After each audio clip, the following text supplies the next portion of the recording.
फिलिस्तीन के अंदर वहां के लोगों ने, फिलिस्तीन वालों ने अपनी दरिया दिल दिखा करके उन इजराइल लोगों, जो यहूदी थे, जो नसरानी थे, उनको अपनी जगह दी है, अपने घर में शरण दिया है।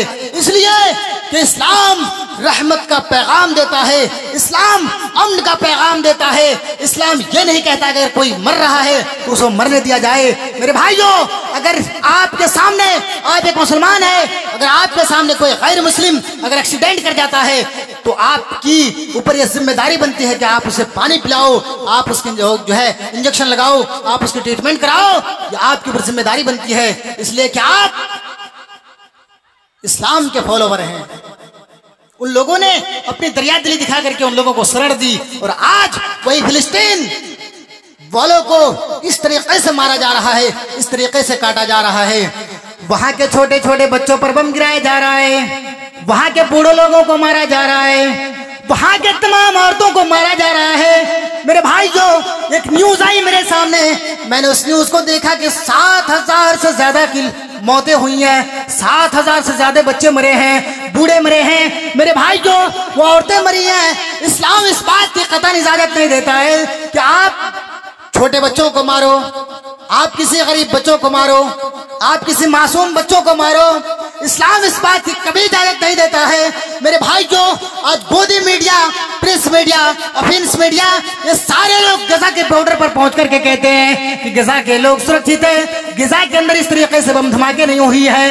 आज एक मुसलमान लेडीज जो रूबिया लियाकत है, एक मुसलमान होने के नाते वो गिजा के अंदर प्रवेश करती है, गिजा के बॉर्डर के पास जाकर के वो ऐसी जगहों को दिखाती है कि देखिए यहाँ अमन का माहौल है, जहाँ के लोगों को नहीं मारा जा रहा है, जहाँ के लोगों पर कोई अत्याचार नहीं किया जा रहा है। वो बेगैरत लड़की, वो इस्लाम के दुश्मन और इस्लाम को जो नाम तुमने दिया है कि हम इस्लाम के मानने वाले हैं, ये तुम्हारे इस्लाम के जो नाम दे रहे हो तुम अपने आप को, इस्लाम की तुम दुश्मन हो, इस्लाम की दुश्मन हो, बीजेपी की पालतू कुत्ती हो, वरना मेरी बात तुम्हारी कान के पर्दे फाड़ेगी।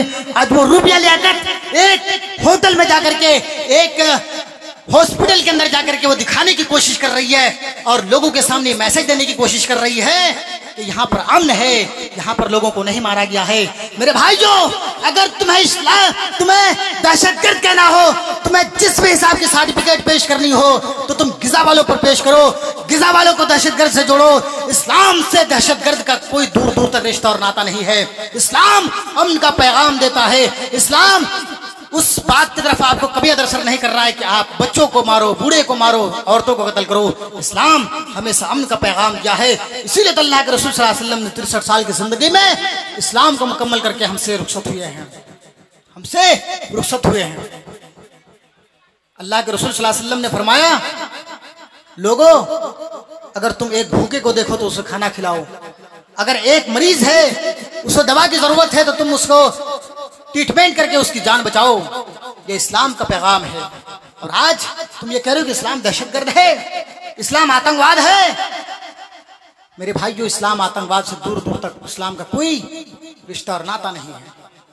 जब अल्लाह के रसूल सल्लल्लाहु अलैहि वसल्लम की जिंदगी में ऐसे वैसे वाक़यात पेश आए कि अल्लाह के रसूल सल्लल्लाहु अलैहि वसल्लम को मारने के लिए कुफर मुशरिकीन ने एक इनाम रख दिया कि जो अल्लाह के रसूल सल्लल्लाहु अलैहि वसल्लम का, मोहम्मद इब्न अब्दुल्लाह का सर लाएगा, चाहे वो जिंदा लेकर के आए, मुर्दा लेकर के आए, उसे 100 सुर्ख ऊंट इनाम में दिया जाएगा।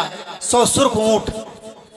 एक कुफार मुशरिकीन अल्लाह के रसूल सल्लल्लाहु अलैहि वसल्लम की तलाश करने के लिए निकल जाते हैं। अल्लाह के रसूल सल्लल्लाहु अलैहि वसल्लम को ढूंढने के लिए निकलता है। अल्लाह के रसूल सल्लल्लाहु अलैहि वसल्लम गज़वे से वापस आ रहे हैं।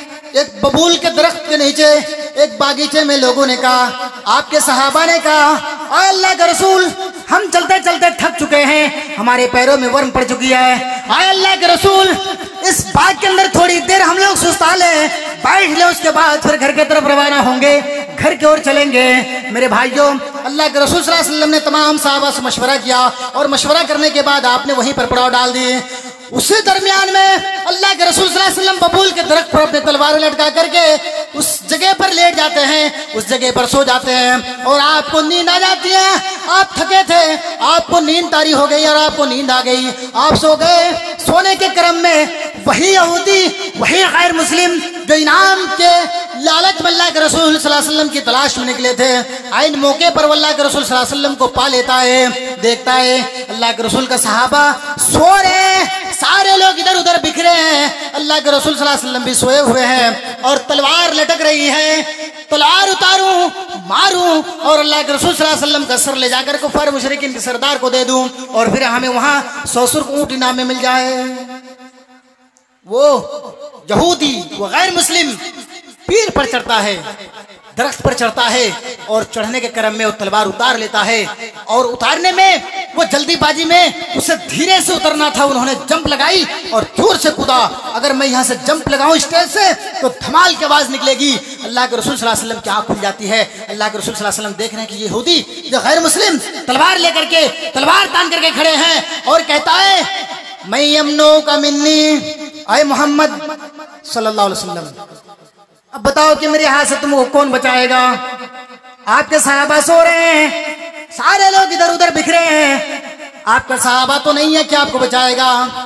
आए मोहम्मद इब्न अब्दुल्ला, बताओ कि अब मुझसे तुमको कौन बचाएगा? अल्लाह के रसूल सल्लल्लाहु अलैहि वसल्लम ने फरमाया कि बचाने वाली जात अल्लाह की है, अल्लाह बचाएगा मुझे, अल्लाह। वो काफिर का हाथ थर थर कांपने लगता है, थर थर थर थर उसका हाथ कांपने लगा और आपकी तलवार उसके हाथ से छूटकर जमीन पर गिर पड़ी। जब अल्लाह के रसूल सल्लल्लाहु अलैहि वसल्लम ने देखा कि उसकी तलवार गिर गई, मदनी करीम सल्लल्लाहु अलैहि वसल्लम उस तलवार को उठा करके उसी के अल्फाज को दोहराते हुए कहा, अब ये बताओ मेरे भाई, मैं यमनो का मिन्नी, अब मुझसे तुमको कौन बचाएगा? अब मेरी हाथ से तुमको कौन बचाएगा? उस काफिर का, उस मुशरिक का तो अल्लाह के रसूल अल्लाह पर भरोसा नहीं था। उन्होंने कहा कि अल्लाह के रसूल आप ही बचा सकते हो, आप चाहे तो मुझे मार सकते हो, आप चाहे तो मेरी गर्दन तन से जुदा कर सकते हो। मेरे भाइयों, वो अल्लाह के रसूल सल्लल्लाहु अलैहि वसल्लम को दहशतगर्द कहने वालों, वो इस्लाम को टेररिज्म से जोड़ने वालों, अल्लाह के रसूल सल्लल्लाहु अलैहि वसल्लम की रहमत देख लो। अल्लाह के रसूल सल्लल्लाहु अलैहि वसल्लम फरमाते हैं, आए मेरे भाई, जाओ तुम अपने घर चले जाओ और खुशी खुशी जाओ, हम तुम्हें कत्ल नहीं करेंगे, हम तुम्हें मारेंगे नहीं। तुम्हारी बीवी तुम्हारे इंतजार कर रही होगी, तुम्हारे बच्चे तुम्हारे इंतजार कर रहे होंगे, तेरे माँ बाप तेरे इंतजार कर रहे होंगे। मेरे भाइयों, अल्लाह के रसूल सल्लल्लाहु अलैहि वसल्लम ने अपने रहमत का एक वसीला पेश किया, एक नमूना दिखाया उसके सामने और कहा कि तुम चले जाओ, हम तुम्हारे सर को तन से जुदा नहीं करेंगे। मेरे भाइयों, वो यहूदी, वो गैर मुस्लिम चीख पड़ता है और ये कहता है, अल्लाह के रसूल आपका हाथ बढ़ाइए, मुझे भी इस्लाम के अंदर जोड़ लीजिए। और वो यहूदी, वो गैर मुस्लिम इस्लाम कबूल कर लेता है, अशहदु अल्ला इलाहा इल्लल्लाह व अशहदु अन्ना मुहम्मद अब्दुहु व रसूलुहु, कलमा पढ़ करके वो इस्लाम ले आता है। जो यहूदी, जो गैर मुस्लिम अल्लाह के रसूल सल्लल्लाहु अलैहि वसल्लम को मारने के लिए गया, वो इस्लाम ले आता है, इस्लाम कबूल कर लेता है।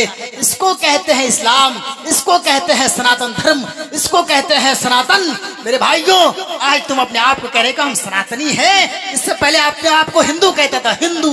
लेकिन जब सारी भांडे फूटने लगे और सारे लोग इस्लाम का डेफिनेशन और सनातन धर्म का डेफिनेशन पेश करने लगे, तो अपना नाम चेंज करके कहने लगा कि अब मैं सनातनी हूं और भगवा झंडा उठाकर कहता है कि जय श्री राम का नारा लगाता है और ये कहता है रामचंद्र जी ने कभी नहीं कहा कि तुम जीव हत्या करो, रामचंद्र जी ने कभी नहीं कहा है कि तुम तलवार लेकर के घर से निकलो, रामचंद्र जी ने कभी नहीं कहा है कि किसी के मस्जिद पर जाकर के तुम उसके मीनारे तोड़ो। मेरे भाइयों, अगर तुम्हें कामयाबी चाहिए, अगर तुम्हें पैराडाइज में जाना चाहते हो और तुम जन्नत में जाना चाहते हो, तो जपे नाम मोहम्मद रसूलुल्लाह सल्लल्लाहु अलैहि वसल्लम का नाम जपने वाला बन जा। अल्लाह के रसूल सल्लल्लाहु अलैहि वसल्लम के बारे में तुम्हारी वेदें कह रही है।